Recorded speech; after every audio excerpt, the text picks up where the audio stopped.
Hello and welcome to Nirmal Bang, ladies and gentlemen. I'm Hiral Dadia. We have with us Mark Martin, founder and CEO at Martin Consulting, joining in. Mark, always a pleasure to speak to you, get insights from you, and views which are really, appreciated. Mark, my first question coming to you is, it goes with the Tatas. I mean, it's a very interesting thing that we've seen, wherein Air India, which was actually created by Tatas, is going back to them. It's a full circle of life that we've seen for the Tatas, becoming from Maharaja to Air India and now back to the Tatas. So, do you think this is the best thing that could have happened to an Air India? Because it's Tatas who actually started and ran the airline themselves. Hiral, good afternoon. It's wonderful to be with you at Beyond and Nirmal Bang, and it's great to be with you always. Thanks so much for having me. The most amazing part about where we are and what we're seeing with Air India is that Air India was run by, or rather was under adult supervision from the Tatas till 1978. So till 1978, all the glamour glitz and the top 5 top 10 airline rankings that were there then, Tata Air India was pretty much there with the Tatas in the cockpit. So it was only post 78 when Moraji Desai made sure Mr. Tata was thrown out of the airline and it came under an IAS governance, is when we actually saw the downfall of Air India. Now, Maharaja to the Tatas to Air India, I think all three of it together works perfectly well, because now the same Maharaja who was a Daftar Ka Babu now becomes the true emissary of an airline that once was in the 60s and 70s that the world actually looked up to. So that's going to happen again. I think, the fly like a Maharaja, where you were treated in a certain manner, you were treated unique. I mean, this was an airline that created benchmarks and milestones in the 60s and 70s. Imagine being served fresh khaman made off a galley in the aircraft. Fresh, hot, steaming idli served to you in the morning, which is made in the aircraft. Legendary menus like lobster thermidor served in business as first class. So this is that Air India that helped start quite a few airlines, that a lot of airlines were modeled around it. And we're going to see a revival of that, and more revival in a manner that Air India was so uniquely defined within, and that is an international airline. And which is something, unfortunately and sadly, we really lost out, because post the government's total control of Air India, the whole international product per se just kept on going down, and Air India was fairly, was everything from used, abused, and misused by the government, by politicians, by bureaucracy, and I think that stops now. So the good part is that we're gonna again see the Tatas rebuild that product line that Air India was so unique for, with the fleet, with the reputation, along with revenue and earnings, and again take India back amongst the top 5 airlines in the world in terms of network connectivity, product. So all those come in, and I think it's very interesting times ahead, certainly. Right. So overall, Mark, if you go to see in terms of where the entire takeover goes, what's the kind of timelines we should be watching out for from here on in terms of where integration is concerned? And clearly in terms of financials as well, how good a deal was this for the Tatas? So from what we know, I think DPAM has given the Tatas time till December to make the total takeover and pretty much get the whole airline under its wings. So we are moving at a very rapid pace. I think the Tatas have already constituted a board. They've constituted an action plan. They've got a clear, defined strategy. So I think the first thing that we would see, Hiral, is that the Air India that we know today is going to be the first boost. The first boost of the boost it's going to get in terms of a shot in the arm. It will be fleet induction. Air India is going to modernize its fleet. They will work on the product, the product that Air India was so unique for. The product is going to be worked on, and then the airline mechanism, which has been pretty much corroded over the years. so that corrosion is as part of their airline system goes, they become more efficient, lean, and they become fairly well structured. Now we're talking about the Tatas who are, I mean, not only deep pocketed, they're also financially sustainable to turn around their own businesses, because as we know, they've turned around even worse businesses that they've owned in the past that have really been pretty much on the verge of closure. Kisco in 1996 was almost nearly bankrupt with needing 40,000 CR for modernization and a 35-year revival. And the Tatas turned it around in what, 10 years with 8,000 CR, right? And in the bargain, they also acquired Blue Scope and they acquired Chorus, and they brought in some amazing technology, steel making technology back over to India, and we know where they are today. So in the same manner, Telco, which was a very traditional heavy duty locomotive and a truck maker, today has evolved to being a super niche, super high tech technology based automotive uh, producer in the world that also owns Jaguar Land Rover and is turning around some amazing, turning out some awesome cars. So this is an organization that's not averse to turnaround. This is an organization that knows what to do. And this is an organization that looks at long-term return on investment. So the difference between a Tata and a conventional Indian corporation or a company is Tata falls more in the lines of an Udyogpati as opposed to a Vyapari. So Vyapari is obviously going to play the valuation game, 5 to 7 years, 5 से 7 साल में इसको valuation करके मैं बेच दूंगा. Whereas an Udyogpati is obviously 20, 25 years, long-term investment. He wants to see his industry and his business grow in the long term. So the mindset of the Tatas is very clear, and that is for them, they look at a revival, or they will look at a revival for Tatas, the Tata Air India of at least 20 to 25 years. And in terms of financial investment, I mean, the Tatas are already fairly well leveraged. I mean, let me put it this way: two net profits of TCS, of 2 years is good enough to support and financially sustain a Tata-led Air India for another 10, 15 years. So I'm not really worried about the investment side, but what I can tell you, and I think what investors should be fairly happy to know, is that traditionally the Tatas, whenever they've turned around a business, whenever they've restructured it and they've got it back on the right rails, the Tatas always do come up with an IPO. We've seen that in all Tata ventures. So don't be surprised if you see an IPO of Air India very, very soon. Don't be surprised if you see bond issues coming up, and don't be surprised if you see some level of raising capital from the market. Right. So with that, you have Rakesh Jhunjhunwala as well, who's coming up with his own airline. What do you have to say about it? No, so I think Mr. Jhunjhunwala is probably one of the most street savvy and street smart investors, and for him to really pick up an option of setting up an airline, I mean, clearly this guy has done his homework right, and he knows precisely how to make the model work. At the end of the day, let's be clear. I mean, he comes into the category of Vyapari, so he's going to make that airline work in 5 years. So far, what we know is that he is closely in talks with Airbus for the Airbus A220, which is going to be a revolution in India, and also the Airbus 320. So these are two aircraft that will perfectly complement each other.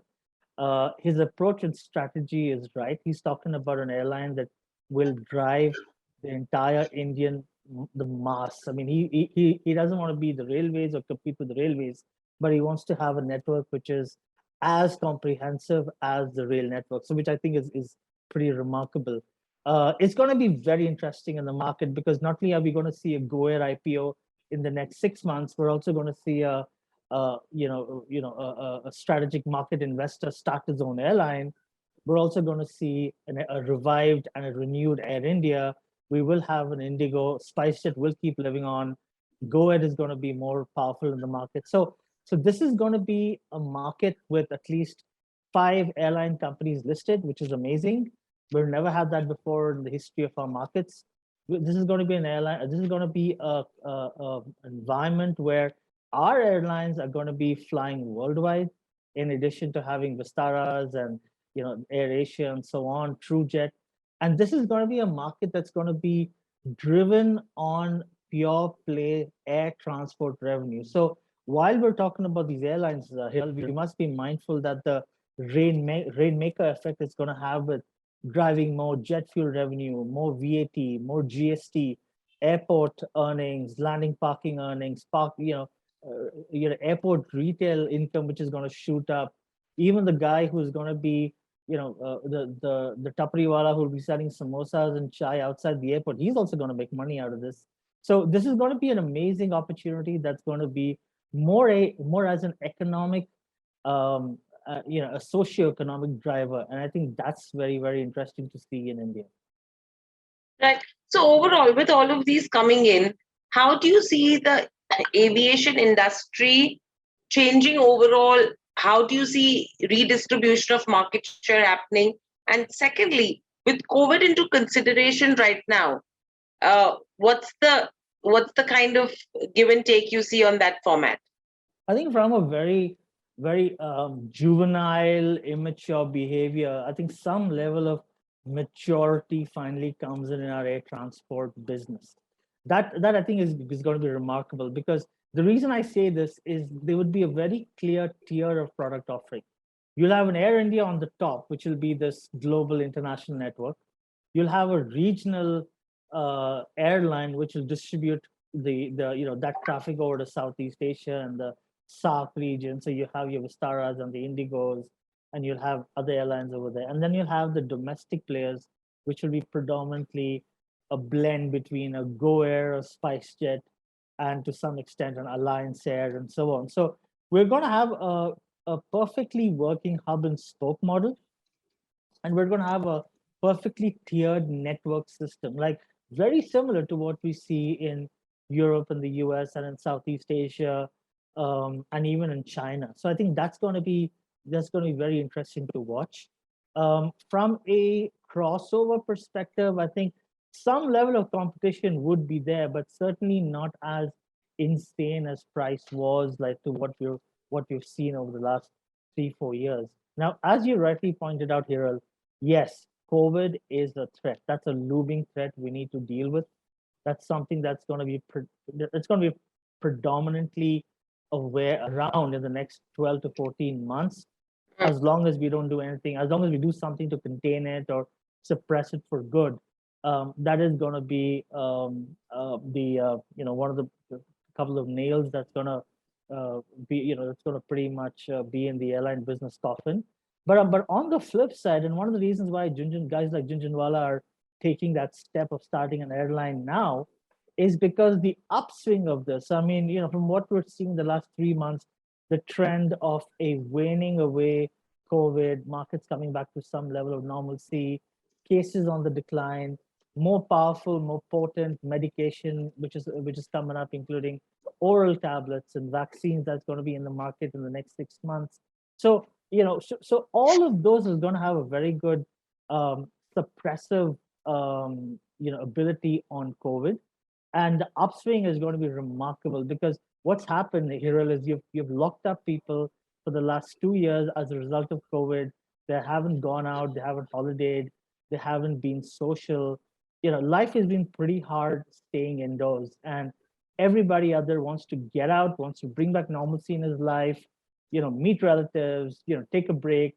And that is going to be driven by air travel. And that is going to be remarkable in terms of revenue, in terms of opportunity, in terms of growth. Hotels are going to make money. Airlines are going to be raking in the profits, car rentals, restaurants, everything is going to come up. And I think we are seeing a little sample of this right now. In the US, flights from the West Coast, that's from Portland, from Seattle, San Francisco, Los Angeles, San Diego, flights going over to Hawaii. You got full packed flights. I mean, hotels are booked in Hawaii. Okay, the bed and breakfasts are booked. So, and that just shows, if that's happening in that market, imagine what's going to happen in a market which is for us, which is Bangkok or Thailand, or possibly Singapore or Malaysia, traditional destinations where Indians have gone on holidays, right? So that's going to be another inflicting point, and we're going to see tourism inbound, outbound take a surge. Uh, if all goes well, next 6 to 12 months, and I think that's what everybody's banking on, and I think a lot of their assumptions and calculations are pretty accurate. So clearly, I think the upswing is going to be very interesting. Right.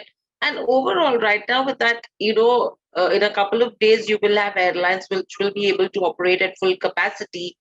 Uh, do you think that's something which will help the aviation space get out of the woods, the kind of troubles that they have been facing over the last 18 to 24 months?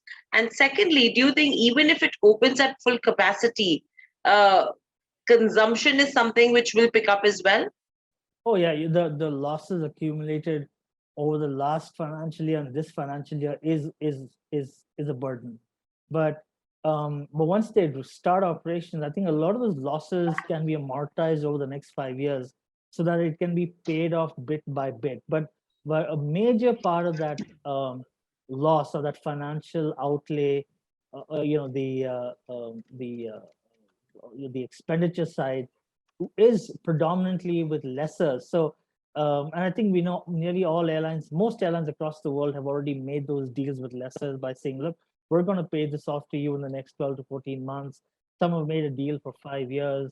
Those deals are going to work nice because no lessor is going to walk in and storm your office and take back all his aircraft. That's never going to happen. And I think that's going to be interesting. And airlines have made a conscious effort to pay back lesser liability and return back the debt. So that's something which is quite good. And from what we've seen with the gradual resumption of 100% capacity deployment, there is some amount of money and profits being accumulated, and lessors are being paid. So it's not going to be easy for airlines because to pay back the losses you've accumulated for the last 2 years is going to be a burden on you. Airlines will have to have some level of austerity drives, and they still, unfortunately and sadly, will be salaries paid at 50% or 60 or 70%. But I think everyone should be back in the black in about 36 months or 3 years. And that's also should coincide when we start seeing that surge in air traffic. So the road ahead looks good. It's interesting. It's got a couple of speed breakers, but it should be promising, and the destination looks amazing. Right. So that's overall with regards to where aviation as a space goes. And Mark, overall, very lastly, in terms of where the health of the aviation companies is concerned, do you think there is intervention needed from the government?